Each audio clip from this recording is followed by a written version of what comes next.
webinar panel. And if you have questions, you can type those in there. And I'm going to go ahead and introduce our speaker now, Mr. Spiro Canton. Spiro Canton, journalist, author, former mayor, and current crisis communicator. Welcome to NAGC's Webinar Wednesday. Thank you very much. You're welcome. You know, folks, Mr. Canton is going to be speaking at the NAGC Communications School this June. You get a little sneak peek at the level of speakers we're going to be having there. Mr. Canton is currently does media training and crisis communication coordination for municipalities and for not-for-profits through his company called Communications. And then he is also on the Communications Advertising Board for South Florida for the American Red Cross. Mr. Canton has spent many years as a television reporter, anchor, host, and producer. And in the mid-90s, he won an Emmy Award for his series called On or Off the Beam, which looked at the effectiveness of police radar guns in his area. He also served as a mayor for Miami Shores, Florida, which is where he learned how difficult it is to sit on the other side of the microphone. And that is what prompted him to write his book, Tap Dancing with the Media. It's a very nice book. I read it a few months ago, and it's mainly geared to politicians, was the idea. However, I think it's a very good book for anyone who is new to the position of spokesperson in a political arena, whether that's as a politician or within a government agency. And it has a lot of very practical information about not just how to deal with media on the telephone, but how to deal with them on the radio and in television and social media, etc. So it's definitely a nice book to read from. Let's see what else. Yeah, he received the Beacon Award for Best Crisis Communications in the country for the Association of Cable Communicators, and he for handling Hurricane Wilma, I think it was, although he'll correct me if I'm incorrect. And then he also recently, which one? Wilma is correct. That's what I thought. That's what I thought. And then he also won the Silver Circle Award recently for distinguished service to the TV industry for the Suncoast chapter of the National Association of TV Arts and Sciences. So without much further ado, I will turn it over to Spiro. Just again, if you'd like to ask questions, you can type them into your questions box, and we will be addressing those between acts as Mr. Canton proceeds through his presentation. So we won't wait till the end. We will take your questions as we go along. And I think that's all I have. Mr. Canton, I'm going to go ahead and give you the presentation control. And you are on, and the floor is yours. Okay. Well, thank you very much, Bethany. I appreciate the nice introduction. And you will see this ain't your daddy's crisis anymore. And I thought this was the perfect picture to start everything off with, because this is also antiquated now. There was one radio station in Fort Lauderdale that used to read the Sun Sentinel newspaper as their news every morning, and that seems to be something that we don't do anymore. But if you have a crisis plan, make sure it includes not only addressing social media, but reacting to third-party input through social media. This new form of communication puts the role of information consumer in a brand new light, and we'll show you how as this goes on. So this is, when you see this screen come up, I'll pause for questions in between different topics we're going to cover. But the first one I wanted to do is just set the stage on the audiences. First of all, I want to tell you, you're the folks and the communication arms of the public sector. The way you handle crises, it is a direct reflection on the capabilities of your organization to the public and to the media. We can look back at how FEMA Director Michael Brown reacted to Hurricane Katrina under the George W. Bush administration. And he got a lot of praise from the administration at the time, but the media and the public input was extremely negative. How about the State Department's reaction and misinformation as it tried to send out information after Benghazi when the UN Ambassador Susan Rice appeared on 5 major interview shows and attributed the incident to a videotape? And we saw how that really impaired her career as she was rejected as the National Security Advisor. So, I know that what you do is very important out there, and I felt it as a spokesperson for a corporation for many years that what I said reflected directly on the organization's credibility. So this is the only place, really, the public sector, where the mass perception, reputation, and credibility of the individual or the organization leading the effort determines the future progress of a community or region. And for the individuals involved in your supporting, they're the change agents, and they're the ones who get all the flack as well. Now, here's something I wanted to show you. It's a good indicator where the public goes to get their news. This shows an overall theme that local news that directly affects your quality of life, is the most sought after information destination. You also have the national evening news. Newspapers still make an impact. And if you think about it, all the content on the internet, most of the content is from newspapers. 24-hour news channels are out there, and online media-only sites are gaining in popularity, but they don't have the resources that the established news organizations already have. This is the key audience change I wanted to put here between 2014 and 15. Network news actually went up 5%. Evening audiences grew, even with the changeovers that occurred, Brian Williams leaving and George Stephanopoulos leaving, and you have the new team. 2% morning growth of the audience, a lot of resources in those morning blocks.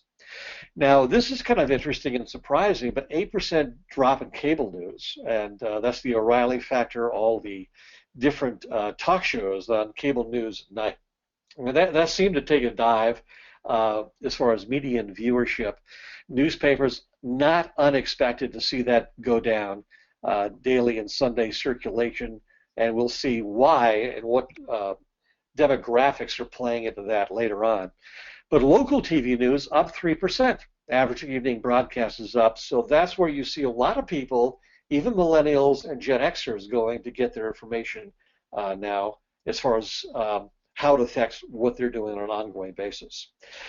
Okay, this is something I wanted to mention to you. It's a kind of an informational pause, so we're all on the same page about demographics we'll be talking about. This is basically the three types of demographics we're looking at: the millennial generation, Gen Xers, and the baby boomers.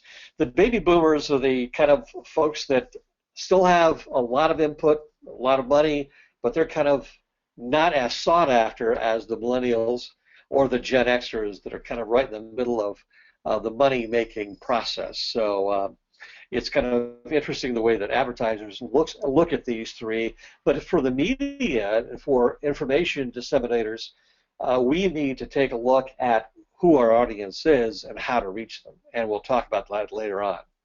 What drives the media is there's a renewed concentration on reporting local news. The local newspapers throughout all the areas are not looking at regional news, not looking at national news that much, only national news that may affect their community.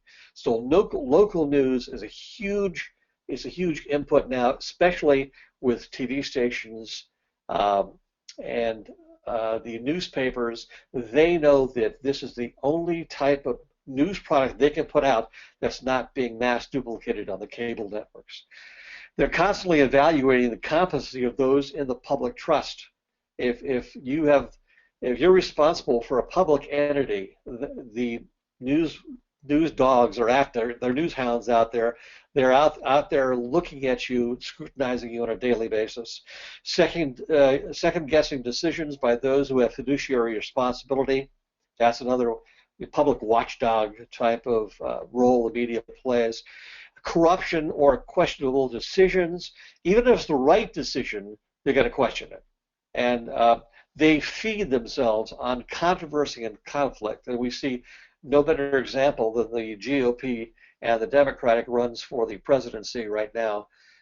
They love the controversy and conflict, and that's why the debates are so much out there. So I don't know if you have any questions right up now, but I can go ahead and entertain any. No, we don't have any. I say go on to Act 1.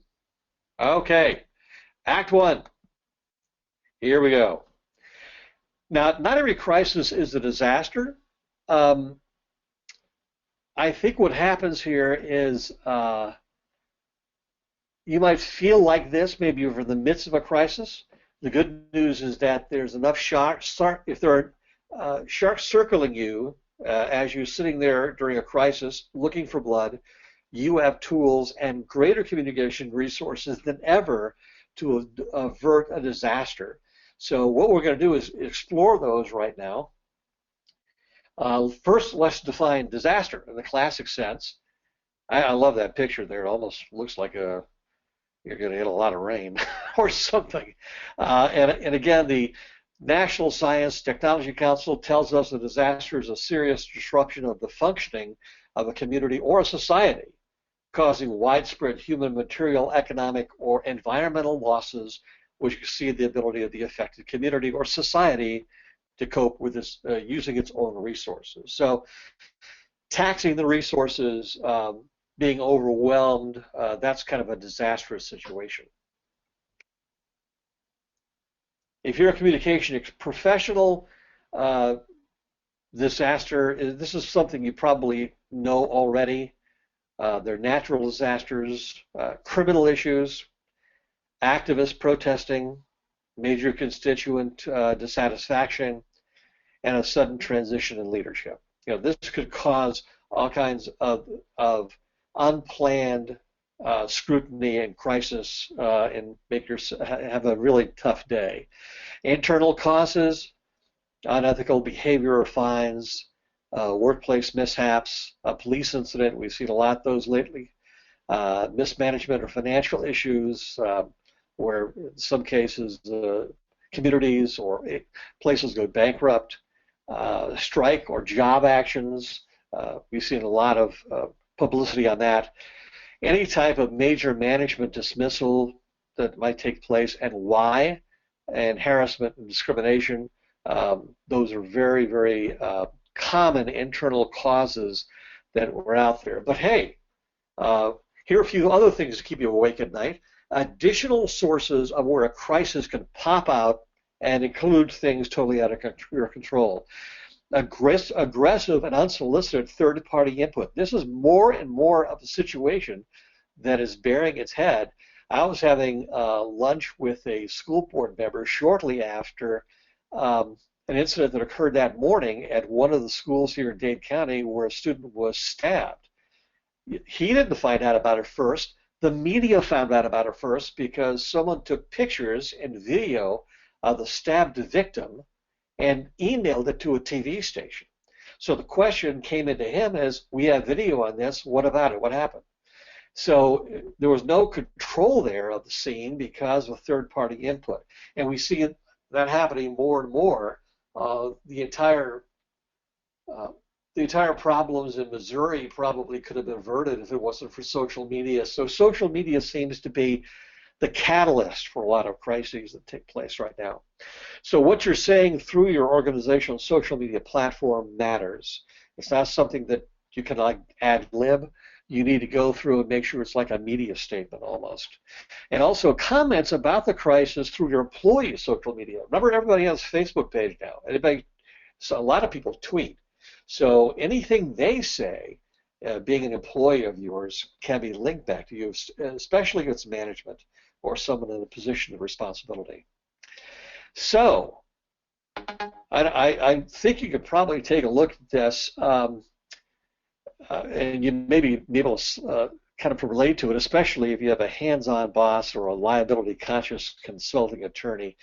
But gone are the days that you can squabble for days on a press release. It's kind of not the approval process that it used to be. You have to be pretty quick right now on what's going on. So the art of today's crisis communication needs to be rapid and strategic. What demographics are you addressing? Is your message reaching them when they get their information? A little plug for Apple there on the screen too. So lo and behold, here is our first case study. This actually happened with Southwest Airlines. Flight 345 at LaGuardia lands nose first, and there was a lot of concern about safety. So the quick response time and open, honest communication on Facebook, Twitter actually really saved the day for the airline. It didn't become a big issue because, number one, they were on it right away. And look what they said. There's emergency responders at LaGuardia. They're assisting with evacuation of Flight 345. They're not talking about status. They're not giving updates. They're just saying something happened.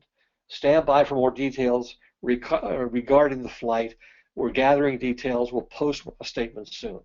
So they have the information out there. When everybody started the evacuation, they also let the social media world know. And we'll provide further details when available, and they did. It's not important to, I think, really develop or tell people, some information on the result, but just to let people know that you're aware of it and that you'll be in touch as soon as you got more information, I think is important. So the fact that they actually did this, they helped the brand control the story and maintain good faith with its customers. The first people on is really controlling the information. And if it's a third party, they're controlling the information. If it's you, you're controlling it. Okay, Act 2. And I don't know if we have any questions now. We don't have any questions, but I have a comment that I noticed on your previous slide, and is that not only did the Southwest come out with immediate information, which is really an interesting approach, but they also, if you look at the comments, if you look at the Facebook trail underneath, they had 4,000 plus likes to that post, and they had over 1,000 comments, and the top two said, I love that Southwest told us first without pressure from the media, and also someone on the flight said, I just want you to know I'm okay, and thanks so much to Southwest for announcing this. And again, that's where the third-party input comes in, is you probably have people on that flight communicating through email and tweeting out and on Facebook. So they were doing social communication in the midst of a crisis, and that's not unusual to see that. So, I'd like to go a deeper dive into what's going on as far as audience transitions, and I'm going to cite the Pew Research Center. This is, for people out there that don't know this is like a gold mine of information on where audiences are and what trends are happening. But this is out in June of 2015, so it's only about 6 months old. I looked for an update, I couldn't find one, and these are very extensive information. So here we have the boomers, local TV, 60%. That right there gives you an idea of where they have most of their information. Facebook, internet, 39%. This is the boomers, 50 to 68. That's not surprising. Here's where it's interesting. The Gen Xers are all over the place. These folks 30 to 49, they know both platforms. They still, by a small majority, go to local TV. Then you got Facebook and internet, 47%. But they're all over the place. And it's a lot of times what they're seeing is there's a lot of crossover taking place here too. With the Gen Xers, they go to both mediums as well. And here's the millennials, 18 to 33, primary source for all news, local TV. You see that shrinking there to 38%. Then you got the Facebook, internet, 62%. So this is how we actually take a look at how we're in the middle of a morphing type of situation. Consumption of news sources where the public obtains its political and government news. This is where it all happens. I just put the top 3% here. But millennials and Gen Xers, 61% and 51% from Facebook. And you're thinking, Facebook, are you sure? Every media outlet has a destination on Facebook. So 85% of the people who go to Facebook are not looking for news, but they find the news there because it's there as far as what they're following and different places that they go. Especially if they at one time put on a news group there, automatically comes up. On the millennials, this is kind of interesting. CNN 44% and local TV is 37%. So CNN has a big play as far as the information to millennials. They like it. Local TV news, number two of the Gen Xers. That kind of is consistent with our pie chart there, but 45% still with CNN. And here are the boomers. Fox News is up there. That's where Fox News has its bread and butter, is with the boomers. You see a few Gen Xers there, but not as many as you do as far as the boomers. Local TV news still king, and NBC News is very, very popular, even though it's considered to have a more liberal tint to it. So just to take another look at the generation and how everything is morphing, it's almost a juxtaposition between the millennial generation and the baby boomers. It's almost total, and the Gen Xers are all over the place there. Quite flexible also on multiple platforms. Both the media and organizations that are distributing information with their stakeholders in times of crisis need to figure out where the audiences are. So this is something that everybody's kind of looking in their own little area, and the specific age groups who get their news in distinctly different ways when new communication platforms are being created on a daily basis. So here's something that you need to know. Don't try to reach millennials with newspapers. They don't have newspapers delivered to their homes. Boomers get most of their news from TV, and Gen Xers are, again, all over the place, quite flexible. So if you're putting some information out, if you're acting as the purveyor of news and you're trying to communicate with your stakeholders, you got to know where those stakeholders are. So here we go to Act 3. I have a question for you, Spiro. Okay. Yeah, Monica Medina is asking, she's noting, I suppose I should say, that Twitter is not included as part of the news sources category, only Facebook?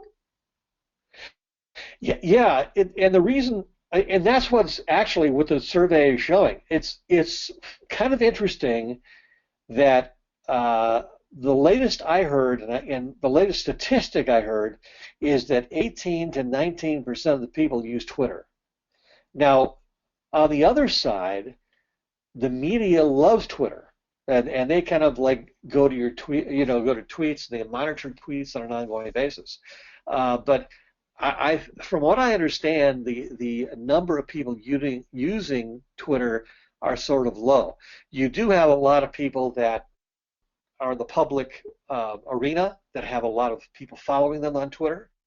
But for the normal person, they might be followers, but they're not transmitters. So a lot of times people go to Twitter to figure out, what's happening with their favorite star or the people they're following. But as far as getting news and political and governmental news, very few people get it on Twitter. As far as the information I've got here. So okay, great, thank you. That could change, but as you well know, these sort of trends morph on an almost daily basis. But this is something. Now, what I want to do here is really go through information, the crisis basics here, and many of you have crisis plans in place, and you are well versed in how to handle something. But admission, empathy, something that is a basic. If people get victims of the disaster, and make sure that they're being taken care of and consideration is given to their family. You want to transmit something that you've learned and moved on from here, and get the messages out clearly in a timely manner to all those affected who use or may utilize your product or service or organization. So it's one of those things that I think it's kind of very basic. Audiences are still the same. Make sure your employees are on your side and you've got a little information coming to them as well. Any social media followers, again, if you have Twitter followers, and I think Twitter is going to kind of become more of a factor as time goes on, and I'll show you why a little later on. Stakeholders, people that are in your corner, make sure you're talking to them, constituents, and the general public. So the way we used to do management crisis, this is something that the way we actually are looking at this is changing. So if you remember way back about 3 to 4 years ago, this is the way we used to get ready for a really bad day.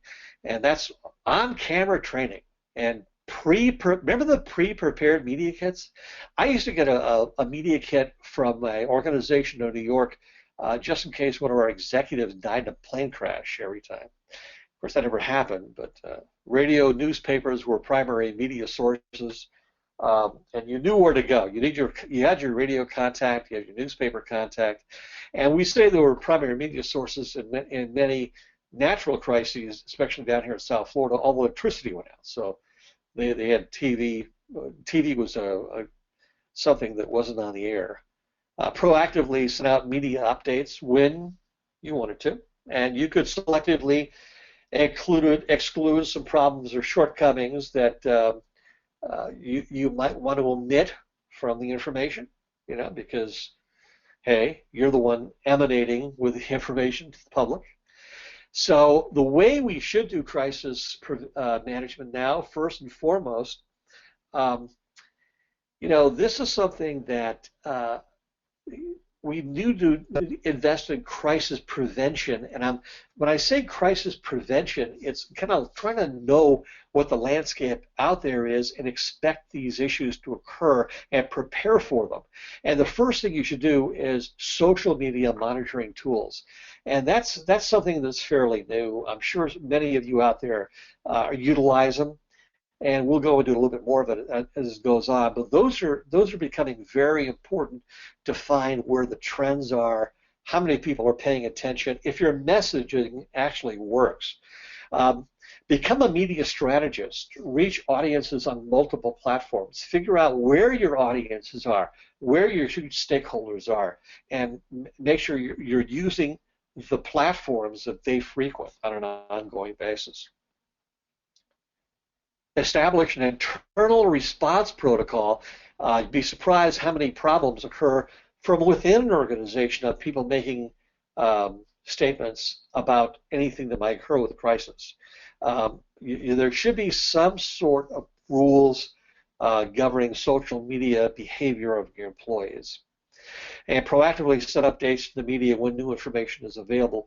And you also have to be ready for third-party inputs and try to handle those third-party inputs on the platform they're being addressed to, but if they break out to a larger concern with the traditional media and other platforms, you need to be ready there too. So but that'll give you a heads up on what might be hot as far as your third-party input. So one thing we could all do is take some of these proactive steps, and I'm sure many of you have this in place already right now, and that's to create a social media policy for employees. We just talked about it. They can exacerbate a problem. Adopt responses that display compassion and empathy. That's one of the basics. I think that's something that you all do anyway, and I think that's something that sometimes when you're all kind of upset or in the middle of a project, we can't forget the guy from Exxon that said, hey, I want BP, and when the oil spill that occurred in Alaska, I want my weekends back. The guy was kind of dismissed the next day, and it was not what he was trying to say. The guy asked him an off-the-cuff remark, and he just made an off-the-cuff answer, so you can't do that. That's one of the things that will destroy you, ad-libbing. Every comment and statement on traditional social media needs to be scripted. You can't just ad-lib anymore. The stakes are too high, and the number of views that occur with a simple misstatement is too high as well. And constantly evaluate your social media monitoring tools. There's new social media coming up every day, and I mentioned social media monitors. I would be remiss when I'm saying that I couldn't really give you some examples, so let me do that here.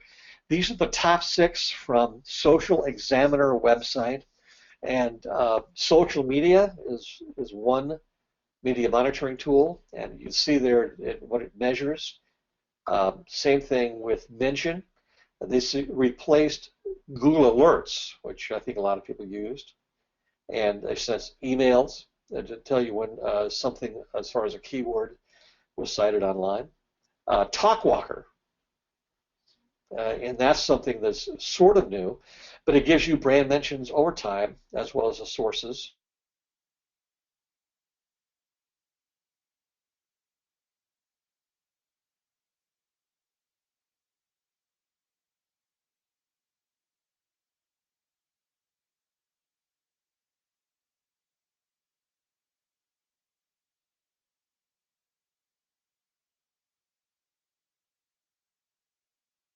Social media tools, but that's expanding now.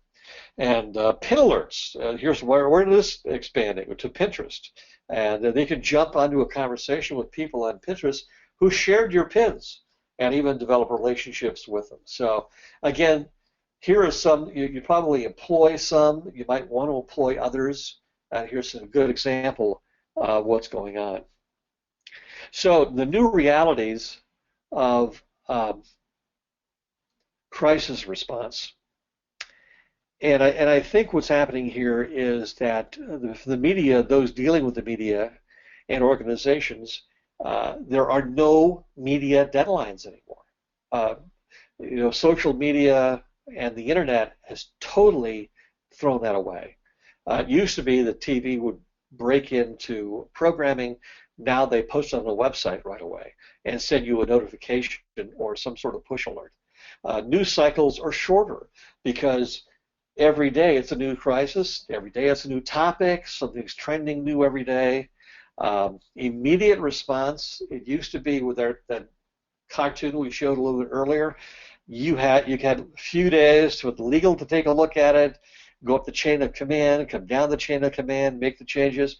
People want immediate responses, and the response better be accurate.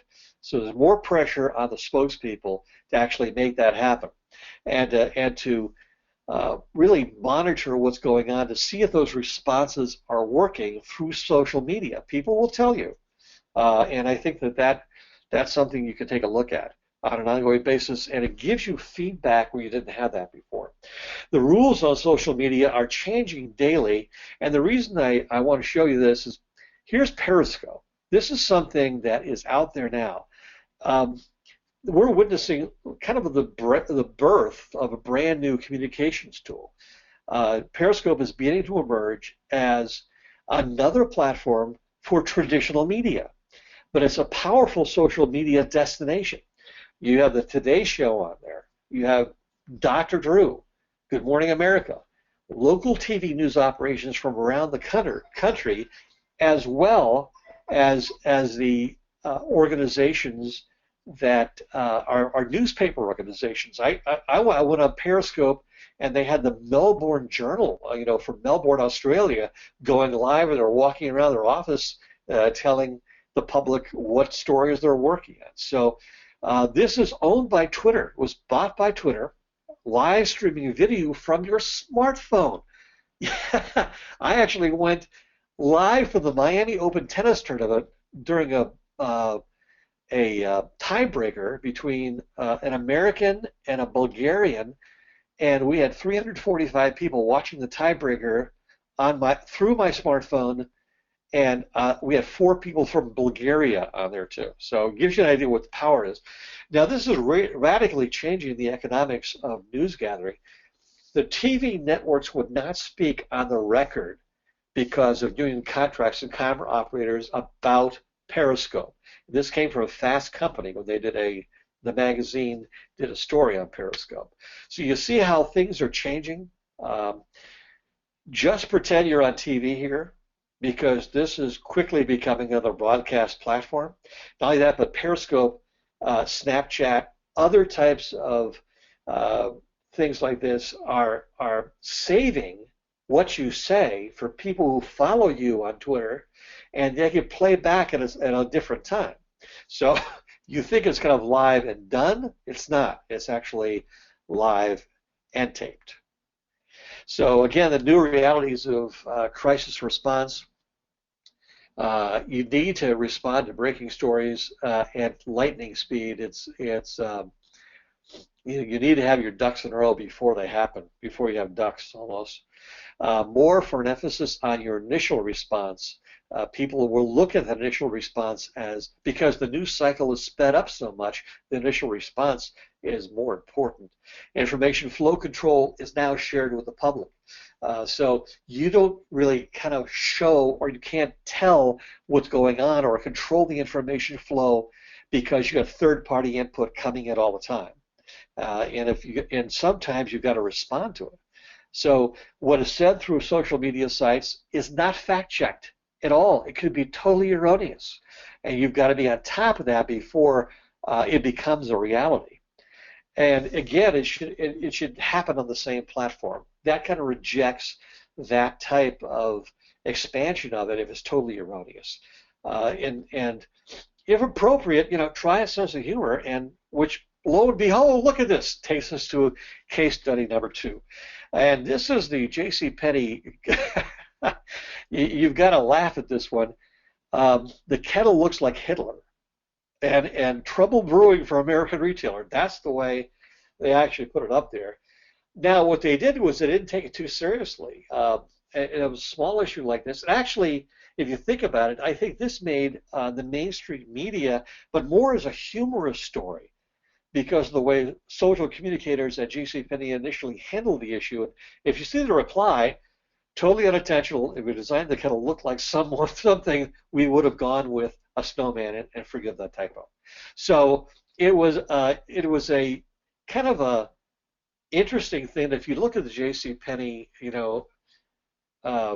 teapot, I guess you can get Hitler out of that. I don't know how much you can, but they really handled it with a sense of humor. I thought that they did a very good job on this. So you may have a crisis plan in place. I'm suggesting you conjure up a social media crisis plan to keep the price, if you want to keep that crisis on one platform. And initially find out what type of crisis you're handling. Check social media monitoring to determine the severity of the crisis. If you have a lot of people going crazy, you'll know through social media. Understand what's being said by the public. What particularly are they critical about? Determine the most important parties, and then craft a specific response, not only for the public, but also to kind of listen to their feedback, go back to the monitoring, and to figure out, if this message is making is a positive impact, then evaluate the comments, and then go back through the process again until you kind of satisfy most of the people. You're not going to satisfy everybody, and I guess you all know that, but most of the people that might have some big, especially the people who are the major gatekeepers. And here's a new crisis response protocol. And again, this is an example. You might want to put other people in your first tier of crisis response. But Twitter, I put Business Wire down there because they seem to hit a lot of the businesses we want to get to. Your local media and Periscope. So you could maybe initially in the 1 to 3 hour, you kind of place the different media you think is the most important to reach your audiences in the first hour, 1 to 3 hours. Then 3 to 6 hours, you crafted a more involved response. You can put it on YouTube, the wires. The wires might pick up what's going on with the local media, but again, you can communicate with them or through Facebook or local TV news as well up there. And then 6 to 9 hours, when it's more established and you have more of an idea of audience response, you can maybe change it to put it on other social media sites like Flickr, Vine, and Tumblr. Tumblr is actually something you could do as well, and LinkedIn, Instagram. So you create a response about who to respond to and when. And I think that with so much out there, so many platforms out there, this type of protocol is something you need to do. So before we get to our epilogue, is there any questions? This is Bethany. I don't have questions from the audience at this point, although I will invite folks again to submit questions if you have some. However, I've got a couple of quick ones. So when you are talking about crisis communications planning, do you think that it's still valuable to craft sort of messages ahead of time in terms of boilerplate commentary or information you might want to send folks to, that kind of thing, or is this something you sort of have to adapt to as things come up? You know, it's so funny. I'm sure J.C. Penney's have a crisis plan for their teapot. You know, Yeah, so a lot of the stuff actually comes out of left field, and you could do it like let's say if you're in a hurricane zone, you'd have to put something in a priority into place as far as what you're going to do. But I think the planning process is how you go through the protocols, what type of media you're going to notify first, and also figure out what's going on as far as the media, particular stakeholders you need to contact. So I think it's one of those things that is something that you need to kind of figure out ahead of time now, and also the social media tools you use. You want to make sure that the social media tools are effective and again hitting the audience that is your primary audience. Okay. And then just another quick question in terms of social media monitoring. So when you're talking about this crisis, you know, dealing with crisis, but when you're talking about social media monitoring, it sounds like you're more saying kind of keeping an eye out for potential crisis, and right. Heading off potential crisis, you can diffuse the situation, to use your images as inspiration for my wording, rather than waiting for things to sort of become full-blown and get picked up by a lot of either followers or media folks or other. Totally correct, Bethany, and thanks for pointing that out. You can nip it in the bud if before it gets out of control. I mean, the folks in Ferguson, Missouri, should have heard the rumblings through social media when the picture of the dead body on the street that was left unattended for 4 hours got out there, and they should have number one figured it out, you know, through social media. If they did that, it would have probably cost them a whole lot of headaches. And number two, they should have been, you know, just empathetic about the family and the individual, and not leave this person kind of laying on the street dead for so long. So they kind of blew it in a few areas, but a crisis like that, or a tragedy like that was a crisis that turned into a disaster for them. And again, it's one of those things that you try to avoid. And you could have seen that coming, but I don't think anybody was at the controls there with our social media. Interesting. So then you're saying, especially in this case anyway, that not only could the social media monitoring have helped with the communications, but it also actually could have helped with emergency response because maybe somebody would have gotten a heads up sooner about what was going on and address the actual problem. The key to that is to keep it on one platform. If someone has a legitimate response, you know, or a criticism, address it on social media, and then try to maybe even email them personally and say, hey, listen, you know, let's talk about this. You've got something here that is probably valid. Let's see why it's affecting you and how we can help. You know, and if you take that sort of approach, you take it off the public front burner. Great. Yeah, actually, one of our presenters last fall who talked about the Lance Armstrong case, that's exactly what they did. They saw the Lance Armstrong problem coming, of course, and they had a lot of time to plan, and they executed an extremely efficient and impressive crisis control effort through the communications office. But I believe she said that they responded to every single negative email that came to them directly. And so, yeah, what you just said is exactly what they did. And they also declined to engage in tete-a-tetes on the social media. They just continue to put their messages out but they did on email deal directly with people's responses and got a lot of positive feedback for doing so. Okay. All right. Yeah. So I'd say, There are companies out there right now that are social media public relations agencies that respond totally and utterly to social media. That's all they do. I mean, there's one, Dwayne Wade down here from Miami Heat. He employs an entire agency to respond to his tweets and to his Facebook page. So, wow. yeah. So if you're Dwayne Wade, you can do that. Right. All right. So no other questions. So let's epilogue away. Epilogue. What does it all mean? What's it all about? Well, here it is. Consuming information is an activity that is personal and habit forming. As we saw, audiences will employ the platform they feel comfortable using. So we see how everybody's morphing back and forth between the internet. And here's another thing to think about. The old media doesn't go away. Newspapers are changing to online or through the internet, but through social media, but they're not going away. It's people who are the writers and the resources in the media, they're still somehow surviving. So the audience will change. The media will still be there somehow in some platform. Traditional news media is, again, they're not going away. It's they're actually finding and being very creative in using new platforms, and they have the resources, they have the content, and that's a commodity.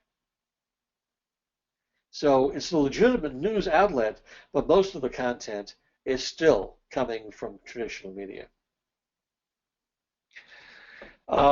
It's picking up breaking stories from trending stories that are popular with social media. So you see there's a kind of a interchange of different things going on.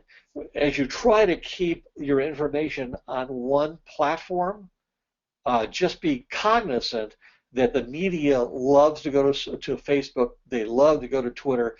They get a lot of their information that way, especially from newsmakers. And as I mentioned once before, 85% of those who get their news on Facebook are not looking for news or information. They're on there to talk to Aunt Tilly or show pictures of the kids, eating bubble gum. It's all of a sudden, oh, look at this, what's going on in Korea. So it's one of those things that it's out there, and people are getting news through unexpected places through their cell phone. Media will always be in a state of transition, but the one major change social media has brought us is that the news-consuming public now has a greater influence in the selection and duration of news product being offered. All right, they're the ones that are telling people what the news cycle is through their feedback. They're the ones that are with third-party input, adding to the story. So they're having a tremendous amount of power now, more so than ever before. Before, the media could go to the Nielsen ratings to figure out who's popular, what's trending. Now they can go to social media to find out, and they do on quite an often different basis. So new media, new pitfalls. For the first time, newsmakers, you all out there can communicate directly with your constituent stakeholders through proactive messages, email, social media, without selling the story to media gatekeepers. You've got a lot of power in you right now by communicating directly with the public. You can do that. But along with this freedom comes a great deal of responsibility. I think I saw that somewhere on Superman or something. Now any faux pas will directly affect the credibility and values of those responsible for the communique. So it's a two-edged sword. Don't fear communication options, but become an expert at it. Be like a newsman. Be like a newsroom. Learn how to use it effectively. And here's a way not to use it effectively. Our case study number 3, and I thought I'd end it on this. This was in Duluth, Minnesota. Not mind you, Duluth, Minnesota, but it was the annual MLK Black Sale. This was a message that was on their Facebook page. He showed us how the struggle and looking Superfly can go hand in hand. We salute them. And they put 25% off everything black in their store. Oh my gosh. Okay, this is one of the top 10 social media faux pas of 2015 from Inc. magazine, and I don't even have to explain to you why. So, but again, I'm sure some people at the Global Village Duluth thought it was a great idea. But, you know, sometimes common sense just leaves you. So crisis planning has never been more important than ever before. The pressure to reacting to breaking news is now greater, more on your table. Number of platforms have where to get news has grown and is growing, and receiving breaking news is now part of our daily routine. Everybody waited for the 6 o'clock news before, right, to get stock updates, because what happened was it was like a little 10 minutes how the Dow did, right? Now you got stations devoted to the stock market telling you every minute how it's trending. Same thing with news. It's not a 6 o'clock or 6:30 thing anymore. It's all day thing, and it's in every information platform you have.